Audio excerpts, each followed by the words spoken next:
Assalamualaikum warahmatullahi wabarakatuh. Perkenalkan, nama saya Jimadi Rusli dengan NIM 21044411398 dari kelompok 8 mata kuliah pengantar filsafat. Di kesempatan kali ini saya akan bertugas sebagai moderator yang akan memimpin berlangsungnya presentasi dan diskusi kami. Adapun judul materi yang akan kami presentasikan yaitu Ilmu, Teknologi, dan Seni.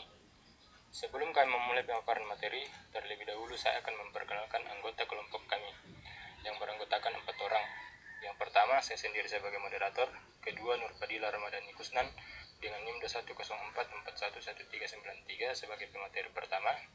Suharni dengan NIM 21044411387 sebagai pemateri kedua. Dan yang terakhir, Nurfatmila Sari Anugrah Zainuddin dengan NIM 21044411396 sebagai pemateri ketiga.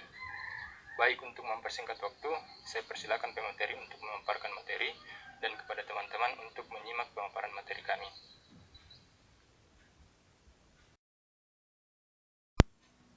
Assalamualaikum warahmatullahi wabarakatuh. Perkenalkan, nama saya Nurfadila Ramadhani Kusnan, NIM 21044111393. Baik, di sini kami memaparkan materi mengenai ilmu, teknologi, dan seni. Adapun susunan dari materi kami yaitu yang pertama, definisi teknologi dan seni. Yang kedua, penempatan fungsi filsafat terhadap perkembangan teknologi. Yang ketiga, komplementaritas ilmu dan pengetahuan. Dan yang terakhir yaitu penutup.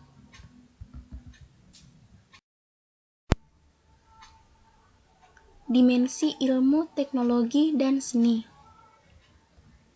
Penggunaan teknologi oleh manusia kini berkembang sangat pesat. Banyak teknologi baru yang diciptakan manusia untuk memudahkan keperluan mereka. Contohnya saja teknologi pertanian, teknologi internet, dan masih banyak teknologi lainnya. Definisi teknologi dari berbagai sumber.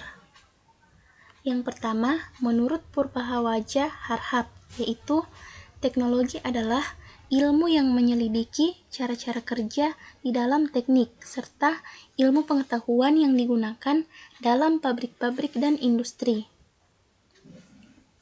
Yang kedua, menurut KBBI, teknologi adalah metode ilmiah untuk mencapai tujuan praktis ilmu pengetahuan terapan, serta keseluruhan sarana untuk menyediakan barang-barang yang diperlukan bagi kelangsungan dan kenyamanan hidup manusia.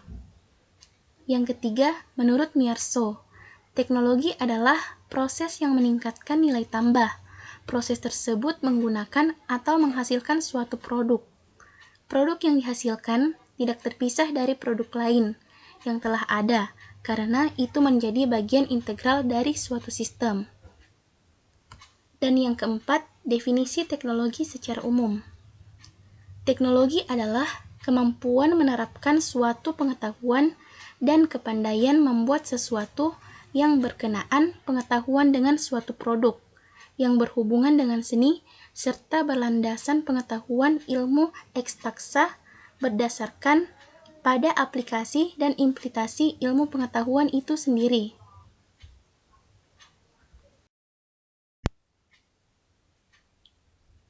Teknologi zaman dahulu dan teknologi zaman sekarang. Teknologi masa kini telah banyak berkembang di masyarakat. Penggunaan teknologi oleh manusia sendiri diawali dengan alat-alat sederhana yang dibuat oleh manusia pada zaman dahulu. Contohnya saja, pada teknologi otomotif. Mungkin roda saat ini dianggap oleh manusia hanya biasa saja. Namun, pada zaman dahulu, teknologi tersebut adalah teknologi paling inovatif, karena roda sangat membantu manusia untuk perjalanan. Jika dibandingkan dengan teknologi zaman sekarang, roda mungkin hanya tinggal sejarah. Namun, teknologi zaman sekarang masih terus berkembang pesat dan menciptakan inovasi dan karya-karya terbaru. Salah satunya adalah teknologi smartphone yang menjadi fenomena pada saat ini. Smartphone menjadi fenomena karena beberapa kelebihan yang dimilikinya daripada handphone lainnya. Oleh karena itu, smartphone disebut sebagai teknologi baru.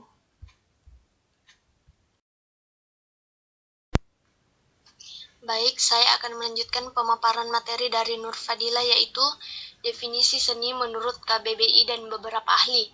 Yang pertama, seni menurut Kamus Besar Bahasa Indonesia adalah ahli membuat karya yang bermutu, dilihat dari segi kehalusannya, keindahannya, dan lain sebagainya.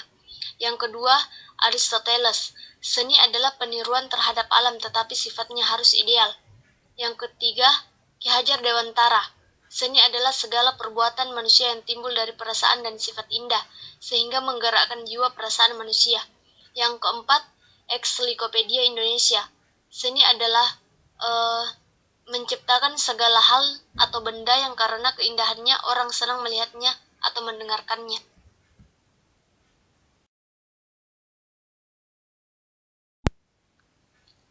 Selanjutnya, teknologi dan seni.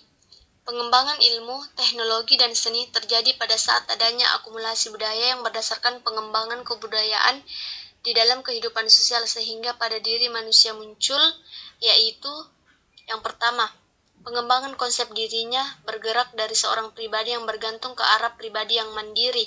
Kemudian, manusia akan mengakumulasi berbagai macam pengalaman yang didapatkan sebagai sumber belajar yang berkembang. Kemudian, kemampuan penalaran manusia meningkat, berorientasi pada tugas perkembangan peranan sosial yang dibawa. Dan yang terakhir, orientasi pada alam semesta bergeser dari orientasi yang berobjektif menuju subjektif untuk melakukan suatu aktivitas-aktivitas tertentu guna mencapai tujuan.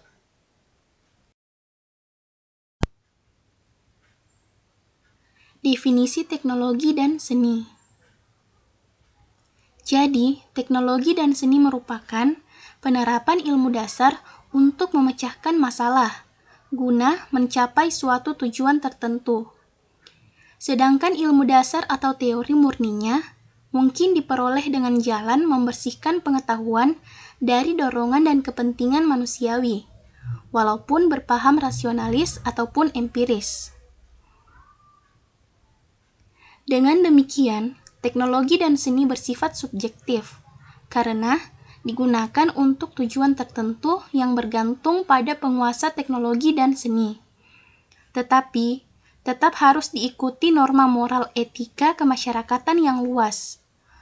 Francis Bacon mengatakan ilmu adalah kekuasaan, sehingga teknologi merupakan alat kekuasaan.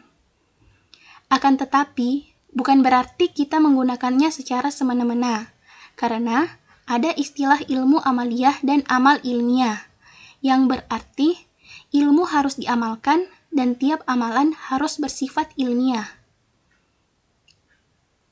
Kata amal dalam bahasa Arab berarti tindakan atau perbuatan. Dalam bahasa Indonesia berarti perbuatan kasih sayang atau charity.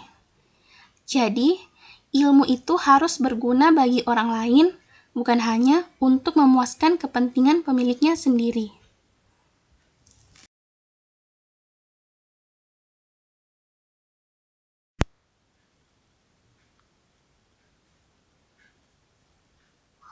Baik, saya akan melanjutkan pemaparan materi Suharni, yaitu penempatan fungsi filsafat terhadap perkembangan teknologi. 1. Ilmu teknologi sebagai kajian filsafat.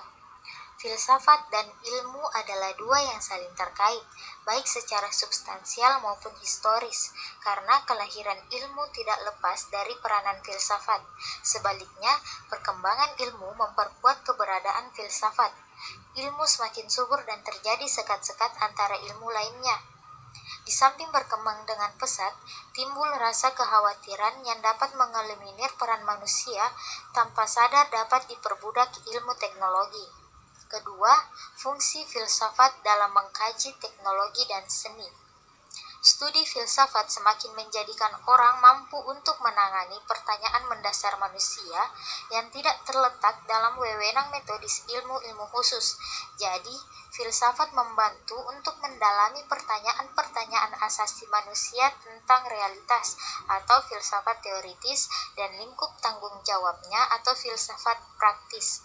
Ketiga, teknologi yang humanis. Perkembangan teknologi, terutama teknologi yang telah memicu terjadinya revolusi dalam bidang pendidikan. Humanisme merupakan filsafat hidup yang pada intinya adalah memanusiakan manusia, yaitu yang mempunyai komitmen untuk terwujudnya manusia seutuhnya, meliputi semua aspek perkembangan positif pribadi seperti cinta, kreativitas, makna, dan inovatif. Keempat, peranan filsafat ilmu dalam penjelajahan iptek dan seni. Semenjak tahun 1960, filsafat ilmu mengalami perkembangan yang sangat pesat, terutama sejalan dengan pesatnya perkembangan ilmu dan teknologi yang ditopang penuh oleh positivisme empirik melalui penelaahan dan pengukuran kuantitatif sebagai andalan utamanya. Berbagai penemuan teori dan penggalian ilmu, teknologi, dan seni berlangsung secara mengesankan.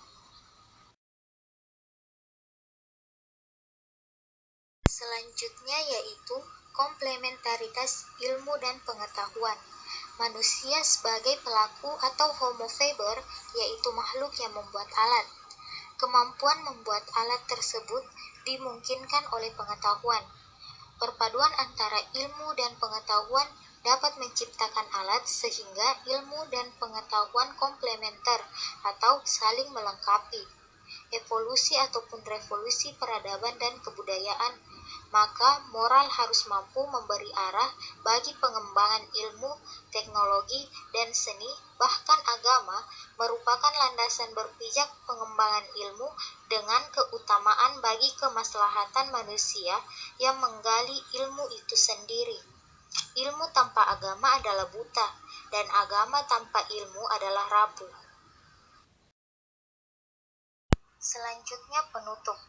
Filsafat mempunyai peranan penting bagi perkembangan ilmu dan teknologi untuk membawa ke jalan yang sebenarnya agar mencapai tujuan semula, yaitu meringankan beban manusia, mengatasi berbagai masalah, serta untuk meningkatkan kebudayaan dan kemajuan bagi umat manusia secara keseluruhan.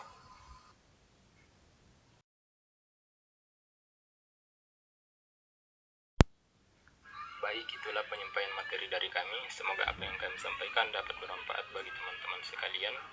Kurang lebihnya mohon dimaafkan. Sekian dan terima kasih. Wassalamualaikum warahmatullahi wabarakatuh.